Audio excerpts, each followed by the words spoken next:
Hello बच्चों, let's read out the question first. A block connected to a spring oscillates vertically. A damping force Fd acts on the block by the surrounding medium. So एक block है, वो एक spring के द्वारा connect कर दिया गया है और वो ऑक्सीलेट कर रहा है वर्टिकली. सो उस पर एक डैम्पिंग फोर्स लग जाती है Fd due to surrounding medium. Now given as Fd is equals to minus B V B. अब वो जो डैम्पिंग फोर्स लग रही है उसका मैग्नीट्यूड यहाँ पर हमें दे दिया है. अब बोल रहा है is a positive constant which depends on. So हम बताना है कि ये किस पर डिपेंड करेंगे. तो चलिए स्टार्ट करते हैं हम सोल्यूशन से. But before of its let's talk about the key concept which we are going to use here for this question.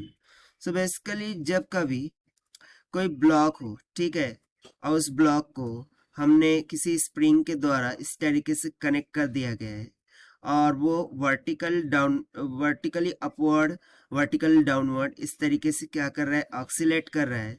तो उस टाइम पर जो स्प्रिंग होती है उसका कांस्टेंट होता है कि, और इस ब्लॉक पर एक फोर्स लग जाती है जिसको हम रिस्टोरिंग फोर्स बोलते हैं. और उस रिस्टोरिंग फोर्स का फॉर्मूला हो जाता है F R is equals to minus of K X, जहाँ पर के एक्स क्या है, डिस्प्लेसमेंट ऑफ द मास को रिप्रेजेंट करता है. सो इसको हम ऑप्शन वाइज क्या करेंगे, सॉल्व करेंगे.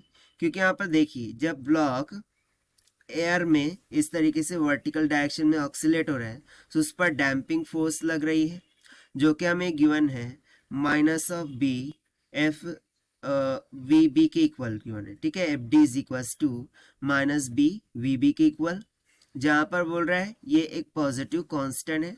सो वो किस पर डिपेंड करेगा. सो यदि मैं ए ऑप्शन की बात करूं, सो ए ऑप्शन में क्या बोल रहा है, विस्कोसिटी ऑफ द मीडियम. अब विस्कोसिटी पर कैसे डिपेंड करेगा.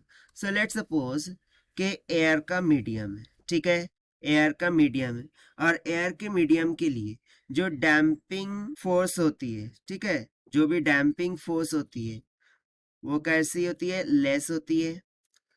ठीक है, अब यदि डैम्पिंग फोर्स लेस है सो उस कारण से ये ब्लॉक ज्यादा ऑक्सीलेशन के साथ क्या कर सकता है, वर्टिकली अपवर्ड डाउनवर्ड ऑक्सीलेट हो सकता है. ठीक है, सो यहाँ पर हम सिंपली बोल सकते हैं कि यदि डिफरेंट मीडियम्स हो गए, लाइक वाटर हो गया, एयर हो गया, सो वाटर के लिए विस्कोसिटी ज़्यादा हो जाएंगी एज कम्पेयर टू एयर. वहीं पर ग्लिसरीन की बात कर दे तो उसकी विस्कोसिटी वाटर से ज़्यादा हो जाएंगी. इट मीन्स दैट कि एयर है तो डैम्पिंग फोर्स लेस है, वाटर है तो डैम्पिंग फोर्स बढ़ जाएगा, और ग्लिसरीन है तो डैम्पिंग फोर्स और बढ़ जाएगा. यानी कि वो विस्कोसिटी पर क्या करेगा, डिपेंड करेगा. तो यहाँ से ऑप्शन ए तो हमारा करेक्ट हो गया. ना ऑप्शन बी में बात करें size of the block. So basically यदि मैं बात करूं मास की, ठीक है, सो एम इज इक्वल टू क्या होता है, डेंसिटी इनटू वॉल्यूम होता है. ठीक है, अब यदि वॉल्यूम इंक्रीज करेगा यानी कि साइज इंक्रीज करेंगी तो जो उसका करस्पॉन्डिंग सरफेस एरिया है वो भी क्या करेगा, इंक्रीज करेगा. अब यदि सरफेस एरिया इंक्रीज करता है तो जो भी एयर रेजिस्टेंस है, ठीक है, क्या है, एयर रेजिस्टेंस है, वो भी क्या करेंगी, इंक्रीज करेंगी. और यदि एयर रेजिस्टेंस इंक्रीज करती है तो ऑब्वियस सी बात है जो डैम्पिंग फोर्स है वो भी क्या करेंगी, इंक्रीज करेंगी. ठीक है, सो यहाँ पर हम सिंपली बोल सकते हैं कि जो साइज ऑफ द ब्लॉक है वो भी यहाँ पर मैटर करता है to increase this damping force. So B option भी करेक्ट हो गया. नाउ सी ऑप्शन देखते हैं, शेप ऑफ द ब्लॉक. अब शेप ऑफ द ब्लॉक कैसे. सो बेसिकली यदि मैं इस तरीके से कोई ट्रायंगुलर ब्लॉक कंसिडर करूं या फिर लाइक सॉ एक ब्लॉक कंसिडर करूं, सो इस पर जो भी ये एयर रेजिस्टेंस लग रही होंगी, ठीक है, वो बेसिकली इस तरीके से इसकी जो साइड्स है उससे होते हुए नीचे निकल जाएंगी. यानी कि इस पर डैम्पिंग फोर्स क्या लगेंगी, कम लगेंगी.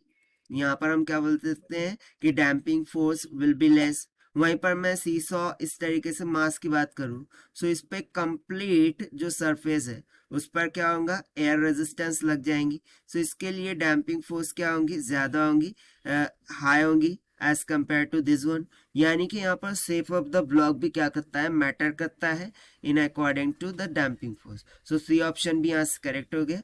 दैट मीन्स जो ऑप्शन डी है that is all of this will become correct. ठीक है, और ये हमने सॉल्व किया है by using the restoring force concept. So this is the required solution. I hope you understood well. Best of luck. Thank you.